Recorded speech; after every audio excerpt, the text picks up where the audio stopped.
অনেকেই অনেক সময় ভাবি এই মানুষটাকে ছাড়া আমরা থাকতে পারব না, বা আমাদের জগৎ জুড়েই তখন খুব খুব কাছের মানুষ থাকে, কিন্তু তুমি তাদেরকে অনেকটা ভরসা করো, অনেকটা বিশ্বাস করো, ঠিক তোমার মনের কথা জেনে সে কিন্তু অন্যজনকে বলছে। তুমি ভাবছো হায় রে, আমার বন্ধু খুব ভালো বন্ধু, আমার আমার প্রিয় বন্ধু, কিন্তু না, বিশ্বাস সবার জন্য নয়। বিশ্বাস শুধু নিজের মাকে করো, ভরসা শুধু নিজের মাকে করো, প্রিয় বন্ধু সেটাও শুধু নিজের মাকে বানাও।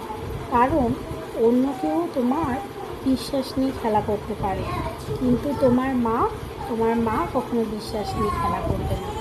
বুঝলে বন্ধু? আমার সাথে যদি তোমরাও একমত হও, একটা লাইক দিয়ে দিও প্লিজ।